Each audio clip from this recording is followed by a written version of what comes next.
feel like you just can't get happy? Are you finding you're pulling away from friends? Do you sometimes sit in your room, in the dark, not even realizing how many hours have passed?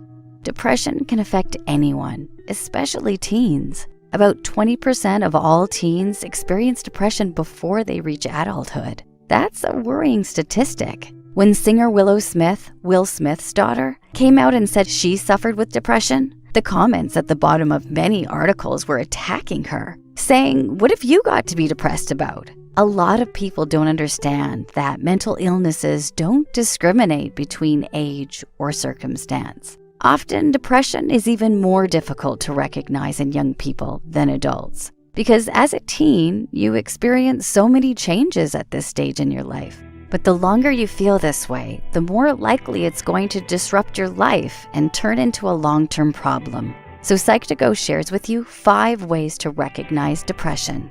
1. Continuous low mood or sadness.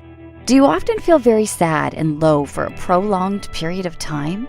If you're feeling this way, things that normally lift your mood won't bring the same joy and happiness. You may feel low or cry for no specific reason. It's a good time to reach out and talk to someone. 2. Being irritable or intolerant of others. Irritability can be missed as a symptom of depression, as you're often stereotyped as moody and irritable already. It's also a very common symptom of depression. Often you'll have a very short temper and snap at people you love for no apparent reason. If you notice a change in your mood, it might be best to discuss it with someone, a parent, a school counselor, doctor, or a friend. Even if you think you're just having a rough time at school, it might not be depression, but talking it out helps to get the whole picture. 3. Showing feelings of helplessness. If you're suffering with depression, you'll feel out of depth, like you aren't in control of your life. You can feel completely helpless and confused.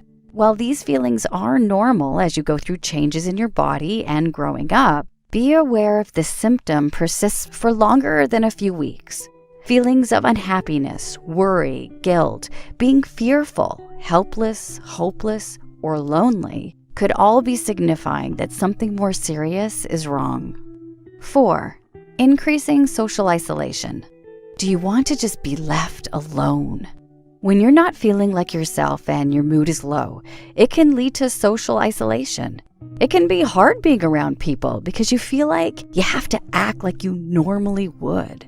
This emotional strain can cause you to give up socializing altogether. If you notice you're starting to withdraw from people, talk to someone.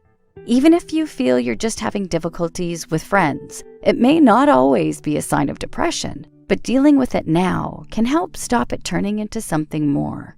5. Little to no enjoyment of things you once liked. Have you lost interest in being involved in after-school clubs, music practice, or sports? Do you feel like you don't want to go and are contemplating dropping out? You might not even watch your favorite TV shows with as much interest.